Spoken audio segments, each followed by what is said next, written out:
नमस्कार साथियों, आप देख रहे हैं स्टडी IQ PCS। मैं राहुल आप सभी का टॉप स्टॉक की इस एक नए एपिसोड में बहुत बहुत स्वागत करता हूं। आज मेरे साथ एक बहुत ही स्पेशल गेस्ट हैं, रजत अवस्थी। रजत, आपका बहुत बहुत स्वागत है। Thank you sir.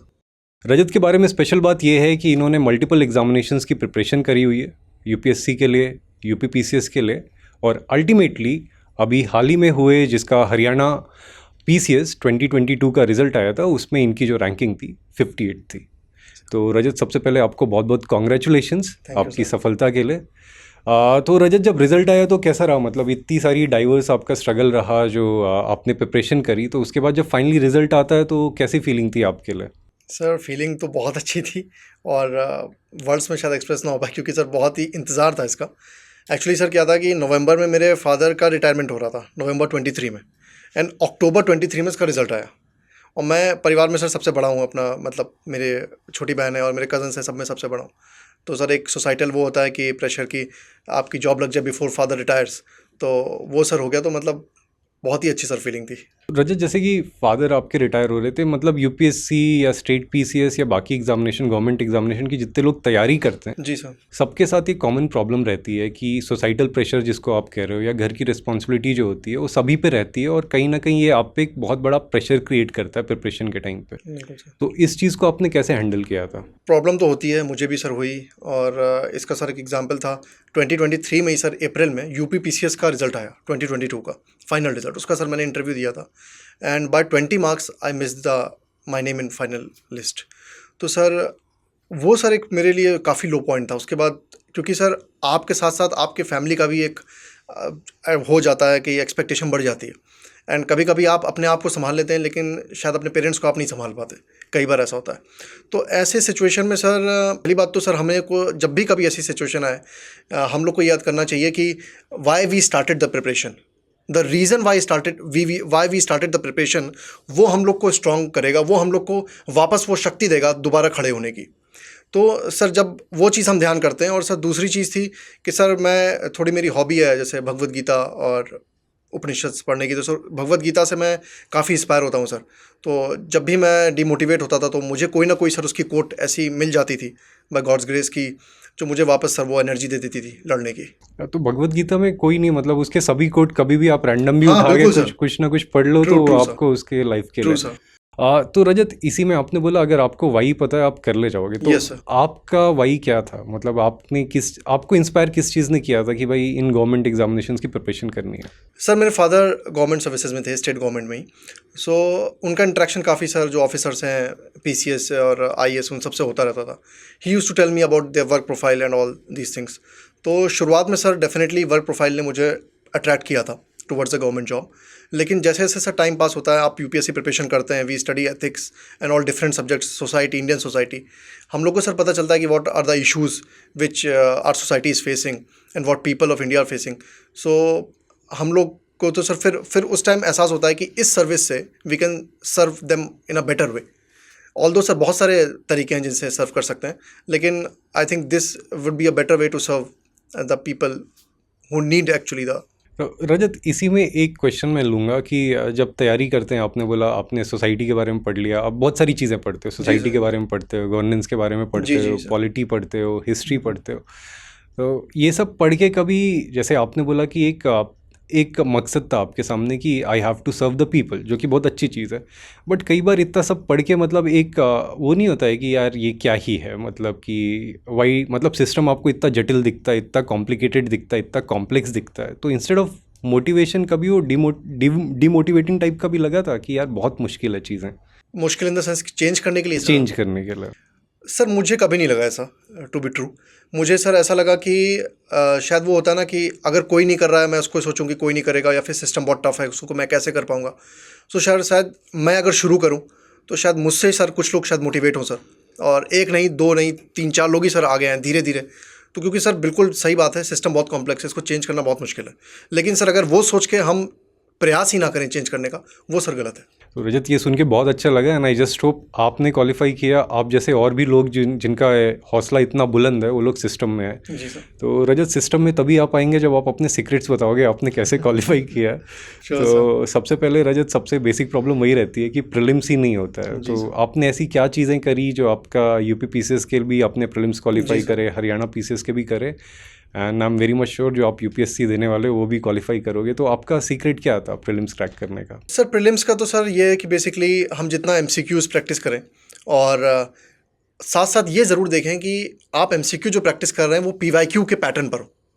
क्योंकि सर हम अगर रैंडमली कुछ भी एमसीक्यू कहीं से भी करते रहेंगे, क्योंकि आज के सर दौर में सबसे बड़ा इशू है कंटेंट का। कंटेंट सर इतना ज़्यादा हो गया है, it has become very difficult to segregate which is the content relevant for our exam.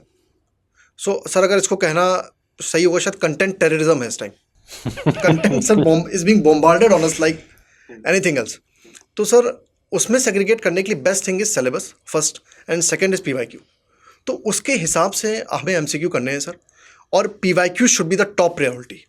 क्योंकि पीवाईक्यूज भले ही एग्जैक्टली रिपीट ना हो, लेकिन पीवाईक्यूज की थीम्स डेफिनेटली रिपीट होती है, चाहे वो स्टेट पीसीएस हो चाहे वो यूपीएससी हो सर। तो अगर सर क्वेश्चन जुडिशरी से आ रहा है या प्रेसिडेंट से आ रहा है, तो ये हमारी ड्यूटी बनती है कि जुडिशरी प्रेसिडेंट को हम बहुत अच्छे से करें, बाकी टॉपिक भी अच्छे से करने हैं, लेकिन जो थीम रिपीट हो रही है जुडिशरी प्रेसिडेंट की पावर या फिर गवर्नर, तो उस थीम को हम सबसे अच्छे से करके जाएं, उसको पहले प्रायोरिटी करें। तो अगर हम थीम वाइज, पीवाईक्यूज़ की थीम वाइज और सिलेबस वाइज प्रिपरेशन करेंगे तो हमारा प्रीलिम्स ज़रूर निकलेगा सर।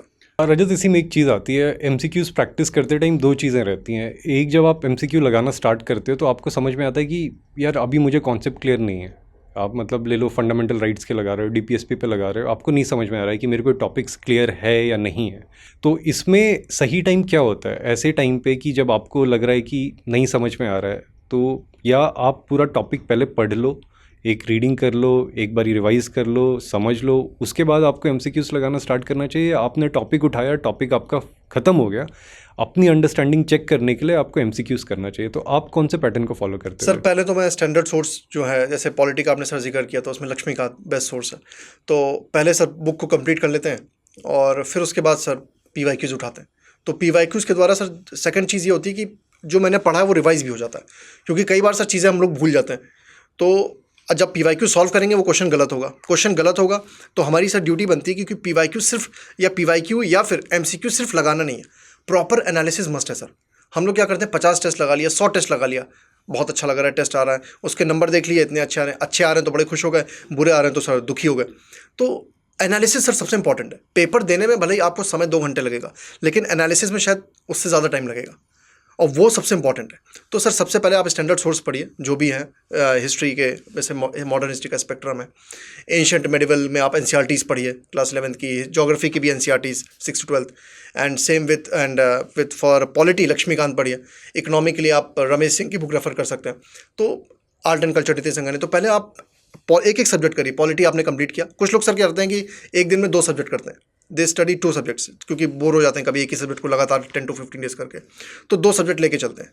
तो आप जब आपको लगे कि सफिशिएंट चैप्टर हो गए, लगे 8 to 10 चैप्टर्स हो गया, 5 to 6 हो गए, तो आप एमसीक्यू लगा लीजिए, पीवाईक्यूज़ लगा लीजिए, पीवाईक्यूज़ पहले। इसी में रजत, आपने बोला कि पीवाईक्यूज़ या एमसीक्यूज़ लगाने ही नहीं है, उनका एनालिसिस करना है। तो रजत, कुछ आप नोट्स बनाते थे कि ये मेरी मिस्टेक हुई है, ये मेरा सही हुआ है, तो कुछ नोट्स थे? जी सर मैं नोट्स बनाता था आउट ऑफ द टेस्ट। फिर जब आप रिवाइज करते थे तो कैसे करते थे? वो टेस्ट सीरीज़ या जो एमसीक्यूज़ पीवाईक्यूज़ आपने लगाए उसको लेके करते थे, नोट्स को लेके रिवाइज करते थे? तो मैं सर क्या करता था कि जो मैंने नोट्स जैसे किसी पॉलिटी सब्जेक्ट के बनाए, तो पॉलिटी सब्जेक्ट के सर मैंने नोट्स बनाए, उसमें मैंने कुछ पेजेस छोड़ दिए। जब मैं टेस्ट सीरीज़ लगाता था, उससे जो भी मेरी न्यू लर्निंग होती थी, जो मैंने नया सीखा, उसको मैं आके उसी नोट्स में, पॉलिटी वाले नोट्स में नोट कर डाउन कर देता था। तो मेरे सारे नोट्स सर एक जगह हो जाते थे, और एग्जाम टाइम सर वो फिर रिवाइज हो जाते हैं जल्दी से। और शायद से वो टेस्ट सीरीज बच्चे लगाते रहते हैं, वो गट्ठा बनता चला जाता है, वो रिवाइज नहीं हो वो पाता। सर फिर कोई यूज़ नहीं उसका। रजत, इसी में एक और चीज़ जो आपने सिलेबस की बात करी कि सिलेबस देख देख के मैं पढ़ रहा था, तो जो बच्चे पढ़ना स्टार्ट करते हैं वो भटक जाते हैं। जी मतलब कुछ पढ़ना स्टार्ट किया, कोई डेप्थ में घुस जाता है, या फिर जैसे आपने बोला कि किसी को कोई हिस्ट्री पसंद आ गई, वो हिस्ट्री पढ़ता चला जा रहा है। जी सर। तो आपने अपने आप को लाइन पे कैसे रखा था? नहीं भाई, इतना ही पढ़ना है तो इतना ही पढ़ूंगा मैं। तो सर शुरुआत में जो मेरी जर्नी इतनी लंबी रही 5 years की, शुरुआत में सर मैंने भी वही गलती की कि मैं कोई भी नई बुक मार्केट में देखी, नया कंटेंट दिखा, तुरंत मैं सर चला गया लेने, उसको ले आया, जो पुराना पढ़ रहा था उसको छोड़ दिया। आर्ट एंड कल्चर के मेरे पास 3-3 4-4 नोट्स हो गए, 3-3 4-4 सोर्सेज हो गए। लेकिन सर प्रॉब्लम वही हुई जब मैंने खुद एनालाइज़ किया कि व्हाट इज़ द प्रॉब्लम, क्यों मेरे साथ ऐसे इशू हो रहे हैं कि बार बार करीब होकर भी सिलेक्शन नहीं हो पा रहा है। तो सर तब मैंने ये सोचा कि मैं सिलेबस के हिसाब से प्रिपेयर करूँगा। सर पहले हम लोग का सोर्स फोकस ये होता है कि जितनी नॉलेज ले पाएँ वो लें, लेकिन सर ये एग्ज़ाम नॉलेज का तो है, लेकिन वो सर नॉलेज हमको सिर्फ इतनी चाहिए कि हमें एग्ज़ाम पास करना, हमें कोई यहाँ पर पीएचडी या मास्टर्स नहीं करना है। हम लोग सर पीएचडी के हिसाब से इन डेप्थ जो सब्जेक्ट अच्छा लगेगा सर, जैसे आईआर इंटरेस्टिंग है, जैसे मुझे आईआर बहुत इंटरेस्टिंग लगता है, तो मैं शुरुआत में सर क्या करता था, आईआर में पढ़ता ही रह गया। उससे सर एक अच्छा लगता था, मन में एक बिलीफ आता था, देखो आज मैंने पढ़ाई भी की, लेकिन वो पढ़ाई सर द एग्ज़ाम ओरिएंटेड वे में नहीं है टू बी ट्रू। तो रजत, आपने अपनी स्ट्रेंथ के हिसाब से कुछ नोट डाउन किया था कि ये मेरी स्ट्रेंथ है, यहाँ से 80% ऑफ द क्वेश्चन आ रहे हैं, 90% ऑफ द क्वेश्चन आ रहे हैं, कुछ इस टाइप का एनालिसिस आपने किया था? जी सर, बिल्कुल मैंने सर किया था। पेपर जब मैंने देता था तो सर मैं जो क्वेश्चंस मेरे गलत हो रहे थे और जिस सेक्शन से हर बार गलत हो रहे थे, मैंने सर अपनी एक A4 शीट पे अपनी स्ट्रेंथ और वीकनेस का एक वो बनाया था, चार्ट टाइप का। तो स्ट्रेंथ में मैंने अपने लिखे थे सब्जेक्ट्स में, और किस सब्जेक्ट्स में कौन कौन से चैप्टर्स मेरे स्ट्रॉन्ग हैं, और वीकनेस में भी सर कौन से सब्जेक्ट्स मेरे वीक हैं, और जो चैप्टर्स मेरे एक्सट्रीमली वीक हैं जिसमें मुझे काम करना है, तो वो मैंने सर अपनी टेबल पे रखा हुआ था। तो उस हिसाब से मैं धीरे धीरे काम करता था। और रजत, फिर तो टेबल पे टाइम टेबल भी होगा, कोई टाइम टेबल था आपका या फिर फ्लेक्सिबिलिटी रखते थे कि? सर मेरा टाइम टेबल तो थोड़ा फ्लेक्सिबल था, लेकिन हाँ ये था कि जो मेरे टारगेट्स हैं डेली, वो मैं कोशिश करता था पूरा हो जाए। 8 आवर्स एवरेज था सर मेरा पढ़ाई का। और फिर ये जो 8 आवर्स, इसमें पढ़ाई रहती थी, इसमें रिवीजन भी इंक्लूड रहता था? रिवीजन आप वीकेंड पे कर रहे हो या कुछ उस? सर रिवीजन मैं वीकेंड पे करता था, क्योंकि डेली सर नहीं हो पाता था, तो मैं संडे या सैटरडे ऐसे कोई 1 दिन या 2 दिन रख लेता था, उसमें आई यूज्ड टू रिवाइज। और रजत, फिर इस प्रोसेस के दौरान कोई नोट मेकिंग का भी था आप पे कि सब्जेक्ट्स के नोट्स बना रहे हो, या आपने अपने नोट्स बनाए थे या फिर बुक्स में ही कुछ मार्क करके रख दिया था? सर मैंने कुछ सब्जेक्ट के नोट्स बनाए थे, लाइक पॉलिटी का लक्ष्मीकांत, क्योंकि सर थोड़ी बल्कि हो जाती है, उसको लास्ट टाइम रिवाइज करना थोड़ा मुश्किल है। पॉलिटी के नोट्स बना लिए थे, इकोनॉमी के बना लिए थे। हिस्ट्री सर मेरा ऑप्शनल है, तो मुझे उसमें नोट्स की उतनी ज़रूरत नहीं पड़ी थी, तो मैंने बुक में ही सर मार्क कर लिया था। तो और हिस्ट्री का सर चीज़ें हो जाती थी, थोड़ा हिस्ट्री में सर मेरा इंटरेस्ट है, और तो हिस्ट्री की चीज़ें हो जाती, लेकिन जो सर मेरे वीक थे या फिर जो मुझे लगता था कि मैं भूल रहा हूँ फैक्ट्स, उनके नोट्स में ज़रूर बनाता था। मतलब आपने एक मिक्स रखा था कि जहाँ पे। और रजत, कुछ ऐसा होता है कि कुछ सब्जेक्ट सभी को, मतलब कोई ना कोई एक सब्जेक्ट रहता है जो सभी के साथ मतलब दिक्कतें करता है, तो कोई ऐसा सब्जेक्ट था जो आपको जहाँ पे दिक्कत आती थी, यार ये थोड़ा मुश्किल है, ये नहीं बन रहा है, नहीं आ रहा है? Definitely sir, economy was the subject. तो फिर उसको आपने कैसे कॉन्कर किया था? इकोनॉमी सर शुरुआत में मैंने क्या किया कि द इशू वाज दैट कि मुझे सर हिस्ट्री में पहले से इंटरेस्ट रहा, तो मैं शुरुआती अटेम्प्ट्स में ना सर हिस्ट्री पॉलिटी के भरोसे से एग्जाम देने जाता था। I used to ignore economy completely, लेकिन सर वो बैकफायर होने लगा। आप कैसे एक पूरे सब्जेक्ट को इग्नोर कर सकते हैं? तो सर फिर धीरे धीरे मैंने कुछ बेसिक बुक्स, जैसे रमेश सिंह सर की बुक है, तो वहाँ से सर अपना थोड़ा थोड़ा बेसिक शुरू किया। प्रॉब्लम हुई सर, मन नहीं करता था, 2 दिन 3 दिन पढ़ा फिर मन हट जाता था। लेकिन सर फिर वही मैंने जैसे आपको बताया, भगवत गीता में उठाता था, और जैसे भगवान श्री कृष्ण कहते हैं कि जो मन है बहुत ही बाहर भागता है, तो फिर मैं उसी के द्वारा ही अपने आप को समझाता था कि शायद मेरा मन बाहर भाग रहा है, मुझे यही करना चाहिए। जब कोई अच्छा काम आप करने चलेंगे तो उसमें थोड़ा व्यवधान सर आता है, वही सर मैं सोच लेता था। फिर धीरे धीरे इकोनॉमी पे अभी भी मेरी वीक है, आई वोंट से कि वो बहुत स्ट्रांग हो गई है, लेकिन इतना हो गया कि क्वेश्चंस टैकल हो जाते हैं एग्जाम में। नहीं रजत, ये क्वेश्चन पूछने का रीज़न ये था कि जैसा आपने बोला कि एग्जामिनेशन जो है बहुत ही डायनामिक होता जा रहा है, और दूसरा आपको नहीं पता है इस साल किस सब्जेक्ट का वेटेज कितना ज़्यादा आएगा। तो एक बेस लेवल का तो आपको सभी सब्जेक्ट्स प्रिपेयर करके ही जाना है। बिल्कुल। रजत, इसी में आपने डाइवर्स स्टेट के एग्जामिनेशंस दिए हैं, यूपीएससी भी आप दे ही रहे थे इस दौरान, तो इसकी प्रिपरेशन क्या आपने अलग से करी, या फिर ऐसे थे कि मैं बेस तैयार कर लेता हूँ, उसके बाद कोई भी एग्ज़ाम मैं देने जाऊँगा तो हो जाएगा? सर यूपीएससी का मैंने बेसिकली उसी को सोच के ही प्रिपरेशन की है पूरी, और प्रीलिम्स में सर डेफिनेटली डिफरेंस है यूपीएससी, यूपीपीसीएस और हरियाणा में। प्रीलिम्स में यूपीपीसीएस का exam is more on factual terms, तो और Haryana and UPSC they are more aligned, मतलब दोनों का पैटर्न ऑलमोस्ट सिमिलर है प्रीलिम्स का। और अगर सर आपने इस बार का पैटर्न देखा होगा, पेपर देखा होगा, स्टूडेंट्स ने भी देखा होगा, जो 2023 अभी 11 फेब को हुआ है, उसके सर क्वेश्चन तो बहुत ही रैंडम पूछे उन्होंने, बहुत ज़्यादा रैंडम पेपर था, और उसकी कट ऑफ भी सर बहुत कम गई है, अराउंड 45-50 मार्क्स आई थिंक। तो वो सर है, तो मतलब आप, मेरा तो ये कहना है सर कि यूपीएससी के हिसाब से अगर आप प्रिपरेशन करते हैं तो इट हेल्प्स। और मेंस में तो सर मेजरली हेल्प करने वाला है। प्रीलिम्स में थोड़ा बहुत डिफरेंस है नो डाउट, लेकिन मेंस में तो 100% और इस बार के पेपर की आपने बात करी, इसमें करंट अफेयर्स का भी मेरे ख्याल से वेटेज हाल फिलहाल में बढ़ा है आज, जी जी जितना सर। मैंने देखा था पेपर में। जी सर। तो उस हिसाब से तो करंट अफेयर्स पे क्या स्ट्रेटेजी है आपकी, कहाँ से आपने प्रिपेयर किया था? करंट अफेयर्स में सर मेरा जो था source, I started from newspaper only, my journey in current affairs. Indian Express से मैंने शुरू किया था, फिर later I shifted to the Hindu. So the Hindu sir मैंने कंटिन्यू किया, फिर मतलब ऑलमोस्ट जितने साल मेरी प्रिपरेशन रही है सर उतने अभी तक तो मैंने हिंदू पढ़ा है डेली ऑलमोस्ट। तो रजत, हिंदू पढ़ने का मतलब बेनिफिट स्टेट एग्जामिनेशंस में भी होता स्टेट एग्जाम में सर आपको मेंस में सर एक वो मिल जाता है। प्रीलिम्स में तो सर मैंने आपसे बोला कि प्रीलिम्स की आपको तैयारी अलग करनी ही पड़ेगी, क्योंकि प्रीलिम्स में सर जो स्टेट के स्पेसिफिक क्वेश्चन और जो फैक्चुअल क्वेश्चन आते हैं उसके लिए सर बहुत सारी मैगजीन्स है मार्केट में, और तो वो पढ़ सकते हैं बच्चे। दृष्टि की घटना चक्र मैगजीन एक आती है, पब्लिकेशन है एक, तो वो कर सकते हैं। लेकिन न्यूज़पेपर का बेसिक फ़ायदा सर आपको मेंस में मिलता है। सर आपको एक इंस्टेंस में बताऊं, स्पेशली टू द स्टूडेंट्स की 2020 का मेंस का मैं यूपीपीसीएस का पेपर दे रहा था, GS paper 3 science and tech का पेपर था। क्वेश्चन वाज ऑन साइंस की policy, government's policy on science and technology, something उस तरह क्वेश्चन था, एग्जैक्टली मुझे याद नहीं आ रहा। और वो सर मैंने पढ़ा नहीं था कहीं पर, किसी नोट्स में मैंने अपना ना बनाया था, लेकिन वो सर मैंने एक हिंदू के आर्टिकल में पढ़ा था, और वो सर उस टाइम क्लिक कर गया मेरे, और फिर मैंने वो आंसर लिख दिया सर। तो आपको कौन सा एडिटोरियल कब क्लिक कर जाएगा आपको आइडिया नहीं, तो लेकिन वो तभी होगा जब आप एक लिंकेज बना के चलेंगे। रैंडमली न्यूज़पेपर पढ़ेंगे तो नहीं होगा, लेकिन एक हैबिट बनी हुई है। जैसे सर हम लोग की हैबिट है सुबह उठ के ब्रेकफास्ट करना, टूथब्रश करना, it is part of our daily routine. तो वैसे ही हमें लगता है एस्पिरेंट का सर एक मैप ज़रूरी है, रोज़ मैप देखना एटलीस्ट 30 मिनट्स, और न्यूज़पेपर पढ़ना। रजत, ये जो आप बात कह रहे हो, इस बार के जो यूपीपीसीएस का जो अभी हाल फिलहाल में मेंस हुआ था, उसमें ये चीज़ काफ़ी लागू होती है। जो उनके क्वेश्चंस थे काफ़ी इंटरप्रिटेशन और ओपन एंड छोड़ दिए जी सर। जी सर। कि आपको जो समझ में आ रहा है या जो आपका रेलेवेंट है वो आप लिखो। बिल्कुल। तो रजत, जैसे जितना मैंने आपसे बात किया है, जितना मुझे आप समझ में आ रहा है, तो उसमें दो चीज़ मुझे लग रही है। एक तो आपका कम्युनिकेशन स्ट्रांग है, और दूसरा आप हिंदू शुरू से ही पढ़ ले रहे हैं। जी सर। बट जो लोग मेंस देते हैं उनके साथ बेसिक प्रॉब्लम यही रहती है कि राइटिंग स्किल थोड़ा वीक रहता है, और हिंदू समझना मतलब सबके लिए इतना आसान नहीं रहता है, मतलब हर कोई उस चीज़ को नहीं समझ सकता है। तो यहाँ पे आपकी तरफ से क्या टिप्स रहेगी बच्चों को कि जो मेंस के लिए, जो मेंस वाली स्टेज में पहुँच रहे हैं या जो मेंस के लिए भी प्रिपेयर कर रहे हैं, तो वहाँ पे आप क्या टिप्स देना चाहोगे उनको? सर सबसे पहले मैं ये टिप्स देना चाहूँगा रिगार्डिंग न्यूज़पेपर की बात है, तो अगर हिंदू किसी को प्रॉब्लम हो रही है समझने में, तो यूट्यूब पे बहुत सारे सर एनालिसिस के वीडियोज़ हैं द हिंदू के, स्टडी IQ चैनल पर ही हैं, न्यूज़पेपर एनालिसिस एंड ऑल, तो वहाँ से आप कवर कर सकते हो। कहीं से भी आप कवर करिए। पहली प्रेफरेंस आपकी होनी चाहिए कि आप खुद से पढ़िए न्यूज़पेपर। लेकिन अगर आपसे खुद से नहीं हो रहा है, आप हेल्प लेना चाह रहे हैं किसी मेंटोर की, फैकल्टी की, या फिर किसी यूट्यूब वीडियो की, तो आप लीजिए, ज़रूर लीजिए रिगार्डिंग न्यूज़पेपर। हिंदी मीडियम में सर एक प्रॉब्लम होती है, उनको ज़्यादा है इशू क्योंकि हिंदू का, तो उनके लिए सर एक बहुत अच्छा पेपर है जनसत्ता। उसका संपादकीय पेपर पृष्ठ जो है, पेज है सर, और स्पेसिफिकली जो मतलब एडिटोरियल पेज जो है सर बहुत अच्छा है। Jansatta is super paper sir.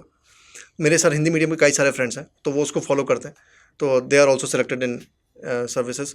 तो ये सर न्यूज़पेपर के रिगार्डिंग है। आंसर राइटिंग की सर बात करें तो आंसर राइटिंग तो sir it's like the backbone of this examination. और अक्सर सर लोग क्या करते हैं कि जब प्रिपरेशन शुरू करते हैं तो they keep prelims in their mind, वो MCQ को अपने दिमाग में रखते हैं। लेकिन sir MCQ is important, definitely आप प्रीलिम्स क्लियर करेंगे तभी आप मेंस पे बैठोगे, लेकिन prelims is just an elimination stage, उसके मार्क्स काउंट नहीं होने वाले। तो जो मार्क्स काउंट होंगे, जो आपको मेक और ब्रेक, जो रैंक आपको दिलाएंगे, जो आपको सर्विस दिलाएंगे, जो आपको पोस्ट दिलाएंगे, वो आपके मेंस हैं। और मेंस में बैकबोन क्या, आंसर राइटिंग। तो आंसर राइटिंग के लिए तो सर और करना भी है, तो आंसर राइटिंग देखिए, मैंने जैसे बोला कि सिलेबस का, आप मेंस का सिलेबस उठाइए जो उसमें एक एक पॉइंट दिया हुआ है सर, उसके हिसाब से आप नोट्स बनाइए। पहले अपने नोट्स बना लीजिए, तभी आप आंसर राइटिंग कर पाएंगे, क्योंकि जब आपके पास कंटेंट ही नहीं होगा तो आप आंसर राइटिंग कैसे करेंगे। लेकिन आंसर राइटिंग आपको जल्द से जल्द शुरू करनी चाहिए। मैं ये भी कहूँगा उसको बहुत ज़्यादा पीछे मत रखिए। कंटेंट आपका अगर 20% 30% भी तैयार होना शुरू हो गया तो शुरू कर दीजिए आंसर राइटिंग। हम लोग अक्सर सर सोचते हैं जब भी कोई टेस्ट होता है आंसर राइटिंग का कुछ, अरे पूरा हो जाए तो जाएंगे। ज्योग्राफी पूरी पढ़ लें, तो पूरी तो सर कभी नहीं होने वाली। पूरी तो सर मेरी भी नहीं हुई आज तक, भले ही सिलेक्शन हो गया, तो पूरी सर कभी नहीं होगी, चाहे वो UPSC सिलेक्टेड हो चाहे स्टेट PCS। वो तो सर एक मिथ है, सिलेबस कभी कंप्लीट नहीं होने वाला। तो ऐसे तो आंसर राइटिंग सर हो ही नहीं पाएगी। मैंने भी सर आंसर राइटिंग डर डर के शुरू की थी, तो मैंने जब पहला टेस्ट अपना दिया sir, I got very poor marks in that, तो मैं भी सर डिमोटिवेट हो गया। मैंने भी सर उसके बाद 5-6 महीने आंसर राइटिंग की ही नहीं। लेकिन सर फिर कुछ मेरे सीनियर्स उन्होंने कहा कि ऐसे तो नहीं बनेगा, फिर धीरे धीरे I started answer writing sir मैं करने लगा। रजत, जब आंसर राइटिंग आप करते थे तो क्या कोई टाइम बाउंडेशन लेके चलते थे? घड़ी लगा रखी है, टाइमर लगा रखा है, स्टॉप वॉच लगा रखा है, या फिर मतलब? जी सर, मैंने टाइमर लगाया हुआ था, क्योंकि सर आपको 10 मार्कर क्वेश्चन जो है वो 7 मिनट्स में करने होते हैं, 7 to 8 मिनट्स में, तो उस हिसाब से ज़रूरी है। हालांकि शुरुआत जो आंसर राइटिंग की करे वो थोड़ा टाइम का लेवरेज ले सकता है, क्योंकि उसकी अभी उसको डेवलप करना है कि पहले लिखने की प्रैक्टिस हो। वहाँ टाइम इशू अभी नहीं है, पहले आप लिखिए, कंटेंट अपना देखिए कैसे क्या हो रहा है, ओरिएंटेशन, इंट्रोडक्शन, बॉडी कंक्लूजन, उसको सेट करिए, फिर धीरे धीरे जैसे जैसे टाइम पास हो फिर आप अपना टाइम बाउंड मैनर में करिए। रजत, इसी में आंसर राइटिंग में एक चीज़ निकल के आती है कि जो बच्चे लिखते हैं, कई बारी कुछ स्टूडेंट्स होते हैं वो रिजिड हो जाते हैं, मेरा आंसर तो सही है, एग्जामिनर नहीं समझ पा रहा है, और कुछ अटैच भी हो जाते हैं अपने आंसर से, मैं जो लिख रहा हूँ सही लिख रहा हूँ। वो पूछ रहा है 100-150 वर्ड्स का पूछ रहा है, अब बच्चे ने लिख दिया 300-400-500 वर्ड्स, जितना आता है सब कुछ लिख दिया। तो रजत, ये खुद को फीडबैक कैसे देते थे आप, जो करेक्शन करने या जो जिस तरीके से आप लिख रहे हो, जैसे आपने बोला इंट्रो हो, बॉडी हो, कंक्लूजन हो, तो ये खुद को कैसे फीडबैक देते थे आप? सर मेरे जो फ्रेंड्स हैं, मेरा एक फ्रेंड सर्कल है, उसमें सर लोग सबको अपना अपना एक्सपीरियंस इंटरव्यू का, किसी का यूपीएससी का, कोई आईपीएस है, कोई आईआरएस है, तो ऑल दोज पीपल सर हम लोग रहते हैं तो अपने आपस में ही सर डिस्कस कर लेते थे चीज़ों को। तो किसी का आंसर कोई इवैल्यूएट करता था, किसी का कोई, तो एक सर मल्टीपल व्यू पॉइंट्स मिल जाते थे एक ही आंसर पर। सो सर उससे फीडबैक होता रहता था, मतलब एक रेगुलर फीडबैक रहता था सर। तो मेरा ये कहना है कि एक अच्छा हेल्दी आपका एक सर्किल हो, फ्रेंड सर्किल, जो सीरियस एस्पिरेंट्स हो, उनसे आप अपना डिस्कस कर सकते हैं। नहीं तो फिर फैकल्टीज़ हैं इंस्टीट्यूट्स में सर, टीचर्स हैं, टेस्ट सीरीज़ हैं, तो उसमें आप इवैल्यूएट करवा सकते हैं। मतलब इमोशनली अटैच मत हो, जो आप इमोशनली अटैच नहीं होना चाहिए सर, बिल्कुल सर।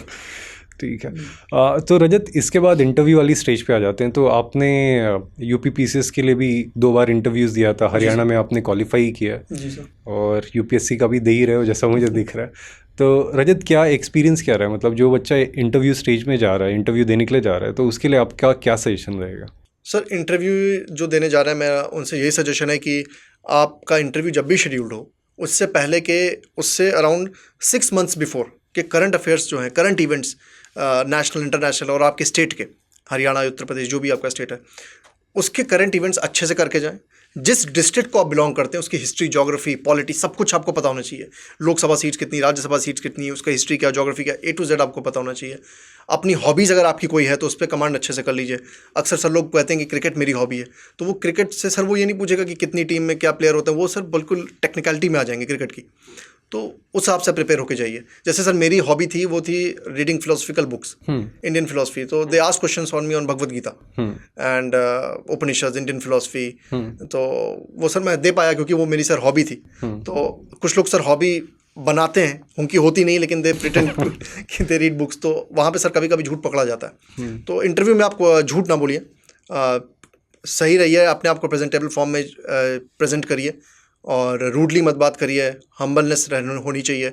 आपको कोई आंसर नहीं आता है तो आप सॉरी सर बोल सकते हैं, सॉरी मैम बोल सकते हैं, लेकिन रूडली नहीं बोल सकते हैं नहीं आता या फिर ऐसा कुछ। तो रजत, इसी में एक चीज़ बता देना, जब डिफरेंट स्टेट के आप इंटरव्यूज़ देते हो तो पैनल में मतलब कितना एक्सेप्टेंस रहता है कि जैसे आपने हरियाणा का दिया, आप यूपी से थे, या कोई यूपी में भी हरियाणा के देते होंगे, तो उसमें क्या कोई डिफरेंस आता है या फिर this is like normal interview जो आपको आपने से आसपास कैंडिडेट से बात करके लगा होगा? सर नॉर्मल था, ऐसा मतलब कुछ नहीं था। और हरियाणा में तो सर बहुत ज़्यादा एक ट्रांसपेरेंसी है। ट्रांसपेरेंसी इन द सेंस कि जो कैंडिडेट जिसका इंटरव्यू है उसका नाम और नाम, सरनेम, स्टेट वगैरह कुछ भी डिस्क्लोज नहीं होता है टू द पैनल। तो आपका एक आपको नंबर मिलता है, उसी से आपकी पहचान होती है। तो हरियाणा में तो सर और ज़्यादा ट्रांसपेरेंसी है से, हालांकि सब जगह है, यूपी में भी, हरियाणा में भी है, तो हरियाणा में तो मुझे एक ज़्यादा ही दिखी। मतलब बच्चों को हेजिटेट नहीं करना चाहिए, Hesitate बिल्कुल नहीं सर। पैनल ओपन है, पैनल ओपन है और पैनल सर ओपन माइंडेड है, और जो भी अच्छा कैंडिडेट होगा उसको मार्क्स अच्छे ही देगा पैनल, चाहे वो यूपी पीसीएस का हो चाहे वो हरियाणा का हो। पैनल भी खोज रहा है अच्छे लोग। हाँ, पैनल भी डेफिनेटली अच्छे लोग को ही खोज रहा है सर। तो रजत, आपसे बहुत सारी बातें करी उपनिषद और भगवद गीता पे, फिर कभी एक लंबा डिस्कशन करेंगे हम लोग आपके साथ। रजत, एंड में कुछ मतलब क्रक्स आपकी साइड से, जो आपकी जर्नी रही है इतनी लंबी, उसके जो मेन पॉइंट्स है जिसको आपको लगता है कि इसने मेरे को एज दिया बाकी कैंडिडेट से, जिसकी वजह से मेरा सिलेक्शन हो गया, तो कुछ एंड में कोई मैसेज आपकी साइड से हम हमारे स्टूडेंट्स के लिए ले सकते हैं? फर्स्ट ऑफ ऑल देखिए, ये जो जर्नी है सिविल सर्विसेज की, डेफिनेटली कुछ लोग को सक्सेस पहले मिल जाएगी, कुछ लोग को बाद में मिलेगी, कुछ लोग की जर्नी लंबी हो सकती है। तो जिनकी जर्नी लंबी होगी, कुछ फेजेस ऐसे आएंगे आप डिमोटिवेट हो गए, हर 2 दिन, तीसरे दिन में भी आता है ऐसा दिन कभी, तो अपने आप को कभी नीचे मत होने दीजिए, डाउन मत होने दीजिए। मैंने जैसे स्टार्टिंग में ही कहा, रीज़न ढूंढिए अपनी तैयारी का, why you started the preparation. ये अगर वाई जितना आपका स्ट्रांग होगा उतना आप अपने आप को मोटिवेट रख पाएंगे लॉन्गर रन में। और दूसरी बात मैं ये कहूँगा, मोटिवेशन अंदर रखिए, इनर मोटिवेशन। बाहर से मोटिवेशन मत लीजिए कि किसी एसडीएम या डीएम की रॉयल एंट्री हो रही, आप मोटिवेट हुए, आपने देखा और तुरंत आपने पढ़ाई शुरू कर दी, फिर वो लॉन्ग टर्म नहीं होगा, सस्टेन नहीं कर पाएंगे। अगर आपको सस्टेन करना है इस जर्नी में, you should have inner motivation, and the inner motivation का जो सोर्स है वो है आपका the reason of starting the preparation, the why you want to go into the services. और सेकेंडली मैं ये कहूँगा कि आप यहाँ पे कलेक्टर, डिप्टी कलेक्टर बनने आए, मटीरियल कलेक्टर ना बनिए कि आप मटीरियल कलेक्टर तरह जाए। तो आप ये ध्यान रखिए, और सिलेबस और पीवाईक्यूज़ को उसी के हिसाब से प्रिपरेशन आपको करनी है, वो आपकी गाइडिंग लाइट है, उसके अलावा कुछ भी नहीं है, किसी कोचिंग की टेस्ट सीरीज या फिर कुछ भी नहीं।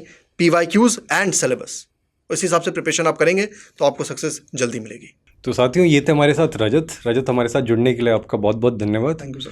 तो साथियों, आशा है आप सब लोग समझ गए होंगे, आपको कलेक्टर बनना है, डिप्टी कलेक्टर बनना है, कंटेंट कलेक्टर आपको नहीं बनना है। इस एपिसोड में हमसे जुड़ने के लिए आप सभी का बहुत बहुत धन्यवाद। आपसे फिर मुलाकात करेंगे, तब तक के लिए अपना ख्याल रखिए।